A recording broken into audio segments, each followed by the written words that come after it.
You didn't need to log in here this afternoon to hear from us that a lot has changed in how we buy. We see it each in our consumer lives and we see it in our business lives. Those changes in how we buy are certainly reflected in the way our prospects and customers buy as well, and they need to be incorporated into our approach to developing the right kind of a sales channel model and the tools to enable channel sales success. It raises some key questions that we suggest that you ask ourselves. Number one, to what degree are your prospective clients or leads finding you? It used to be we had a very proactive prospecting business development model. Our salespeople would take information out into the field, look for opportunities to talk about it, potentially uncover some needs, and create demand by educating buyers, create leads by finding potential projects. Has that changed? Does sales channel create demand and create leads, or do they not? We used to expect that sales channel would play that role, going out, meeting one-on-one with their existing relationships, current buyers, local prospects, and help us create demand as manufacturers, help create leads and projects for us. In our territory, account, contact, lead, and project management, are they the same? Should they be? Is the model by which a channel account manager used to kind of roll all these things together in a single set of responsibilities, is that a viable model for the way that the markets work today? Of course, times are changing. And one of the most concrete ways that we can understand this change is to look at the value of information, because it used to be the primary role of our field sales and our sales channel was gateways to information and distributors of information. If I was a buyer thinking about trying to solve a problem, maybe I'd pull out my Thomas Register, find 3 potential vendors, summon them in, and ask them each to describe to me their solution. So that meant sharing features and benefits. It meant sharing fact sheets or data sheets or cut sheets or sell sheets, whatever you want to call them, potentially sharing line cards and other kinds of information like that. Of course, we don't need a sales rep to do that anymore. The information that they might provide us is far exceeded by anything that we can find online, and in most cases do it much more efficiently than we could sitting with a sales rep that just wants to rattle through a presentation, most of which isn't relevant to us. And so as information became ubiquitously available on the internet, the value of that simple information has depreciated very quickly. A great example of that is travel agents.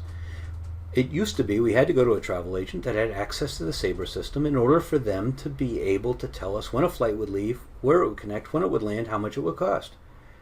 And then suddenly with the internet, we didn't need that anymore. And so people predicted the demise of middlemen. They said the travel agent industry is going to be decimated, it's never going to come back. And, for many years, it was a very difficult industry. I mean, a number of travel agents went out of business. There were very hard times for many of them. But today was interesting. Travel agents are growing. They're growing in revenue, they're growing in profitability, they're growing in employment. And one of the fastest growing groups of travel agent clients is millennials, who we often think of being very, very careful with their money. So why is a millennial going to a travel agent paying a higher price when these digitally savvy people could find out everything they need online? Well, that travel agent has insights. If you want some sort of an adventure trip, you don't want to make a mistake, your one-time trip to Africa to do a certain kind of activity. You want to make sure you're doing it right, and travel agents can help you do that. So at the same time information became available and depreciated in value, insights become increasingly valuable because there's so much information that buyers are looking for somebody that really understands what they're trying to achieve. And the same is true in business. Buyers are looking for salespeople and business experts that have savvy, that have experience, and understand not only what they want as prospects, but understand their markets, understand what their buyers and customers expect of them. And with that comprehensive understanding of what the market expects, then they're able to provide suggestions that transcend the simple distribution of information that we so commonly associate with field and channel sales. There's obviously trends that are informing this whole process. Because each of us has changed the way that we consume and buy, that's changing our expectations and our behaviors as business consumers. 90% of B2B buyers do their own research before even engaging with sales. So where it used to be maybe you'd find a couple vendors, bring them in and ask them to teach you about what you're trying to learn about, that doesn't happen anymore. 90% of buyers have done most of the work that they need to do in order to kind of figure out what they want to do. And then they bring in salespeople that just kind of spill this information out on the table. 71% of these business procurement projects start with a generic search, not a solution or a brand. So this is really important. If you're selling a specific kind of industrial product or service and you focus the information that you make available online around that product or service, you're missing a large percentage of the potential searches. You see, people are starting by asking questions. They may not even sit down and type it out. They may just ask Siri or ask Google Voice Search, but they're asking a question. How do I solve this kind of a problem? How do I achieve this kind of an outcome? What other businesses have had this kind of a challenge and figured out how to overcome it? They're starting much earlier in the process. And then eventually, as they take a buying journey that we'll talk about in a moment, they're asking progressively more focused questions about what might be the best solution, and then within those solutions, what might be the best brand or vendor. So with 90% doing their own research before engaging with sales and 71% starting with a generic search, it turns out that according to many statistics, buyers are 70% of the way through their buying journey before they talk to a sales rep. At that point, they're almost down to the point of negotiating pricing and talking about commercial terms. They've largely made a decision. And so that means that 74% of the time, companies buy from the first vendor that provides value as they're trying to understand their situation. So while in many cases we hear that buying decisions come down to some sort of a dispute over price, what really happens is that much earlier in the process, the buyer identifies a vendor that can provide the kinds of insights they need that gives them the feeling of confidence and authority that leads the buyer to believe they'll help legitimately solve the problem, not just peddle a product based on features and benefits. And that is how buying decisions are increasingly made. But it's not just individuals that are buying. There's buying groups or buying teams, and those buying teams are growing quickly. In 2014, CEB found the average number of buyers involved in a B2B buying decision was 5.4. Just 2 years later, in 2016, that had grown by 26% to 6.8. Now, we haven't seen the 2018 numbers yet, but we can only imagine what they'd be based on that rate of growth. That's interesting, and I'm sure you've seen it and encountered it, where many buying teams bring multidisciplinary groups together involving operations and HR and finance and engineering and all different kinds of groups, each with their own individual quirks and biases and departmental biases and preferences. But what makes it even more complicated is the way that those buyers interact with the sellers. On the one hand, they're individuals, they're personas, an individual, call it a plant engineer or a maintenance manager. Then there are parts of groups, often within departments, maybe colleagues that are participating in evaluating the decision. Then there's interdepartmental collaboration, each of which has its own biases and preferences and different incentives and priorities.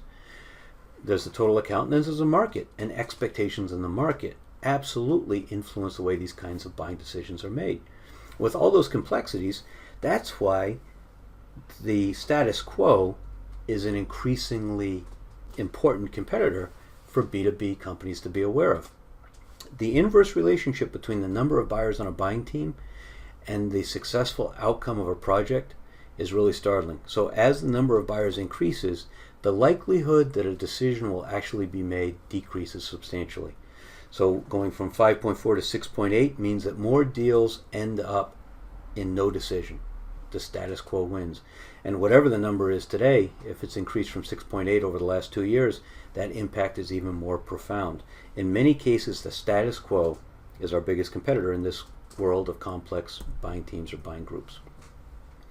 Now, it's easy to attribute all of this to the internet, and the proxy for most of the sales frustration on the internet is Amazon. It's easy to say Amazon ruined it. People say Amazon ruined Toys R Us, except Toys R Us kind of forgot that it was a destination that families took their kids to for entertainment on a Saturday afternoon and paid for it by buying a simple toy. And instead they let their same fluorescent lighting and worn floor tile environment become just a warehouse store as expectations for entertainment and family experiences changed.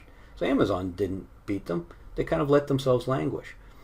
It's happening certainly in the B2B space too, and Amazon is becoming much more active in the B2B space. Here's a couple examples. Grainger expects 80% of its sales to happen online by 2022.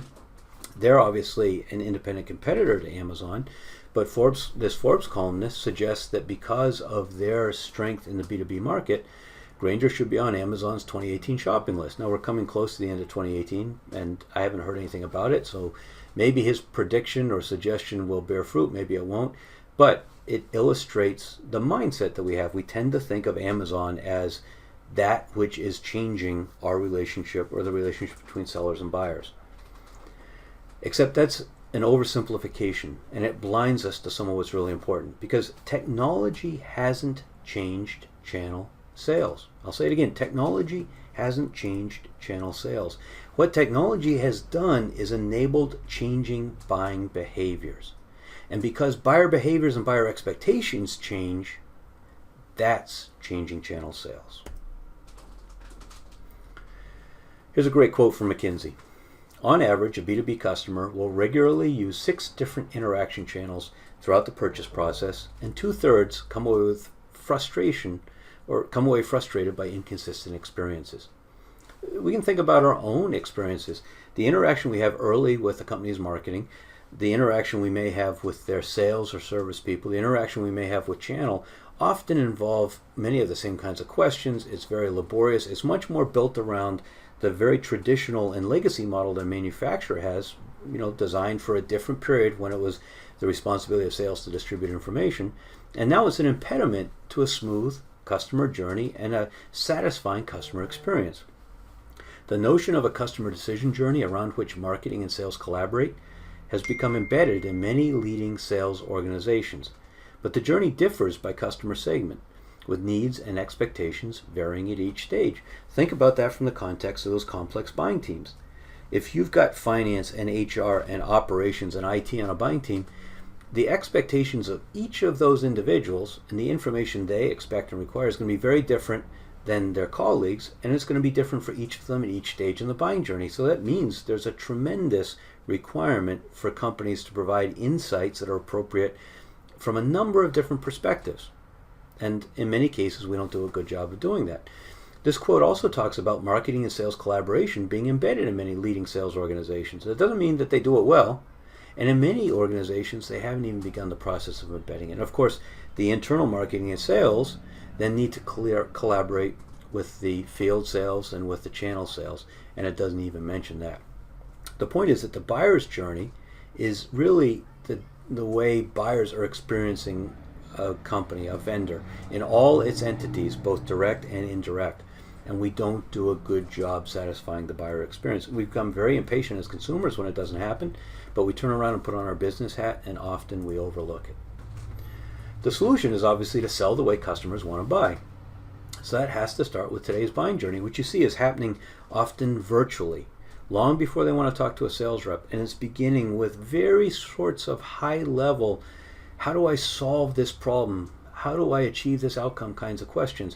Whereas in most cases, the marketing and sales that we work with tends to identify very specific sorts of solutions, features, and benefits. And so there's an incongruity between what buyers are searching for, the questions they're asking, and the answers we're often providing.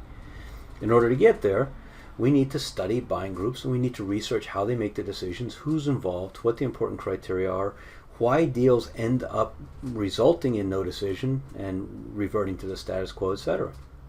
Then we need to re-engineer the marketing and sales workflows accordingly. We're going to look at a workflow in a moment, the way we're structured to share information, the way we're structured to share insights, and the way we really need to in order to satisfy buyers. We need to adapt to demographic shifts. There's a lot of interesting research from groups that cater to technical buyers that shows that not only is social media, of course, a much more important tool in the research and buying process, but social proof, testimonials, and reviews become increasingly important as younger buyers adapt the way they shop as consumers to the way they make their business decisions. And then, of course, it's important as we talk about the context of this tech stack that we're building to help manufacturers adapt to satisfy channel partners and buyers in this world of manufacturing 4.0, it's important to recognize that in many cases, IT buyers, which used to be barriers or impediments to rapid implementation of solutions, are now ceding some of that control to business unit buyers who have the ability to make much more agile decisions, identify a problem, find a solution that fixes it, implement it quickly from the cloud, and maybe connect some APIs to exchange some information. So most channels are set up for the way that the market used to work, where it was the manufacturer that was pushing out information. The manufacturer would create the collateral, with a little space on the corner and the bottom where a channel partner could put the sticker with their contact details. Sometimes it would be supported with market development funds, sometimes it wouldn't. Maybe it was demo equipment or road shows or whatever the case may be, but it was pushed by the manufacturer out to channel partners, who in turn would take it along with their line cards out to the field. Maybe they'd ask some questions and uncover a latent need and create some demand and generate a project, or in some cases maybe customers that had had satisfactory experiences with them before would call them up and turn to them and say, hey, I've got this problem, can you help me with it? But the flow of information was clearly from the manufacturer to the buyer. And clearly that's changed. I mean, buyers are starting to do their research on their own. 90% doing the research before they talk to a salesperson, 70% of the way through the buying journey, and starting with very high level questions that they're asking the internet. So that means that manufacturers, who tend to have the most robust websites and hopefully are answering the kinds of questions buyers are asking, are going to generate the leads. Now they route those leads through their channel partners, and then the channel partners reach out to the buyers and begin the process, the sales process. But meanwhile, of course, the buyers are continuing to do their own research, not just with the manufacturer that originated the lead, but with other competitors as well.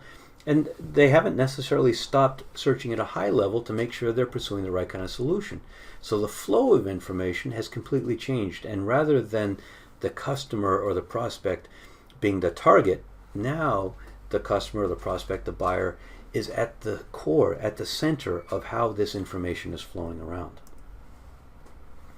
That means we need to adapt our workflow to today's kinds of buying behaviors. So buyers are doing the research, buyers are asking the questions, and we need to really think very carefully about this in the context of the questions people are asking. Because if our marketing simply talks about the solution that we sell, the product or service, then we miss the opportunity to have many of the conversations. If instead we understand the questions that people are asking and we answer those questions specifically, then what we do is create an opportunity for ourselves to establish some credibility. We have a visitor that finds us through search and comes to our website and begins to experience the volume of material and expertise that we demonstrate through all the information on our website, and they say, geez, this really helps me.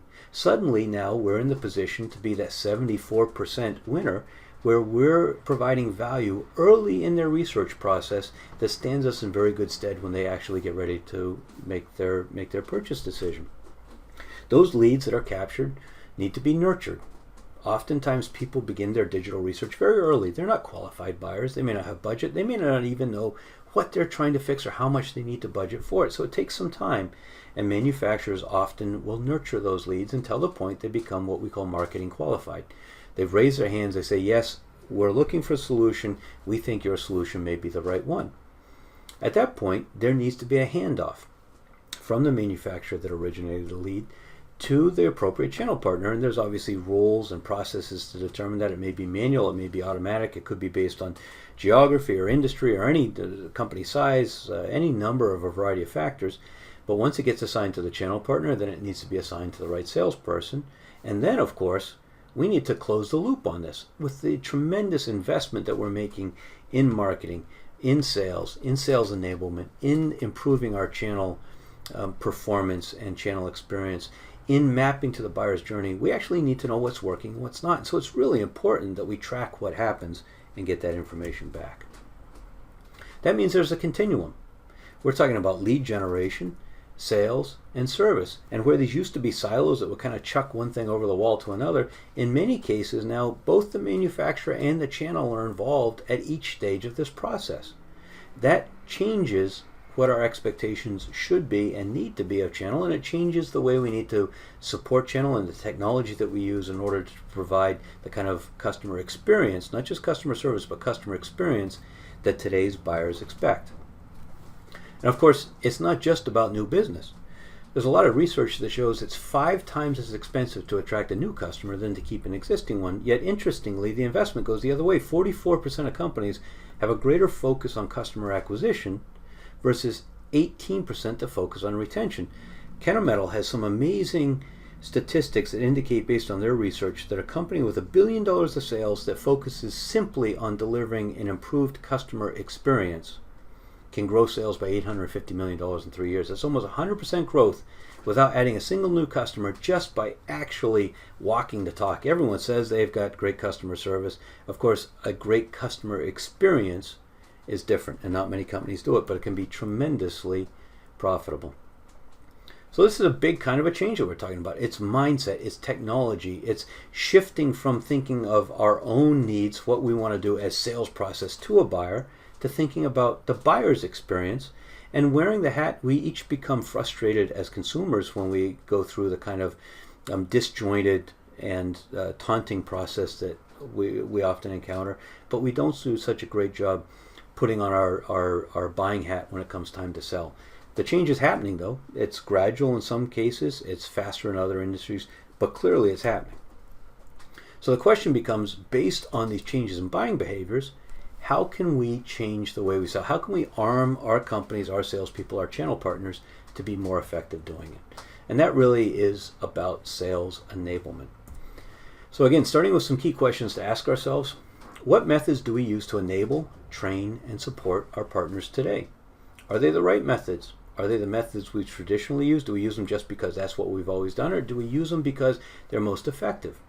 That leads to the next question: what new methods are needed to keep up with the pace of change? And that's about technology, that's about buyer expectations, that's about evolving buying journeys, that's about the role of channel. It's a lot that goes into that change, but obviously there's new methods that are needed to make sure that our salespeople can deliver the insights, that our channel salespeople are effective presenters of our corporate culture and our solutions and our expertise, in addition to the information. And then how are business insights woven into the training strategy? It's not enough to talk about it. It's not even enough to list them on a piece of paper, because in many cases we're asking salespeople that haven't run businesses, that haven't carried P&Ls, to go forth and speak about complex issues that really impact a company's outcomes in ways that they've never had to experience or manage themselves. And so that requires a lot of thought about how we adapt the messaging, how we create materials, how we train our salespeople, and how we arm our channel salespeople to go and have these kinds of high-level conversations that are different than those that they traditionally had as they were distributing information. So what kinds of changes are driving this? Well, product life cycles are shortening dramatically. You used to be able to have a roadmap with incremental improvement that could last for years. You didn't ever have to think about innovation or much less disruption. But that's changing now. The life cycle of products is quite short, and so that places additional demands on our ability to market, to train, to sell, etc.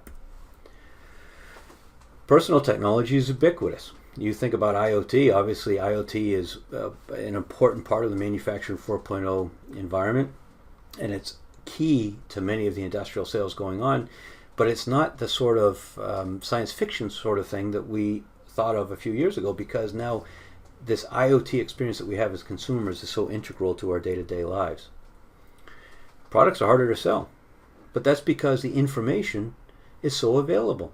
If you think about it, products, as you talk about a product, you're talking about kind of the details, the information, the specs, the features, the benefits, and that is out there. There's so much of it out there that people can't possibly consume it all. So the way to sell products is actually through the insights and the outcomes. But if you focus on selling products, it's hard. And shifting to selling insights and outcomes is hard too. So no matter how you slice it, products are getting harder to sell. And of course, they're getting harder to fix. And we ask our channel partners to do all of this. And at the same time, we're placing greater burdens on them because of changing buyer expectations and because we haven't necessarily adapted well the resources and support that we provide to them. This really involves the integration of three components in order to do this well. We have to provide marketing support. That's enablement, that's ideas, that's concepts, that's making the materials available so that it's easy for our channel partners to share it, it's easy for our prospects to find it, and it facilitates the conversation. We have to provide training. That doesn't just mean the 4-inch thick binder, during that 1-week training when a new hire comes in, or during the 3-day annual President's Club meeting with the rah-rah golf trip and everything else. It's training to help our salespeople, our marketing people, and our channel understand the business outcomes and the business issues that our solutions help to solve. And it's providing the right incentives. Many of the traditional incentive models were designed for another market, and the expectation of channel salespeople and the requirements of buyer and market expectations means that those incentives may need to be realigned. But of course, at the intersection is the key. And the intersection with this integrated approach is precisely what we're talking about, building this tech stack to help you manage. So we've got the manufacturer that's got a traditional model using channel sales. We've got buyers that have vastly different changing expectations, and we've got channel partners that aren't quite sure how they can fit. They know they've got tremendous value to offer in the right set of conditions and circumstances, and so the manufacturer needs to understand how to provide the right technologies to bridge these. That's what we're going to be talking about in the next session.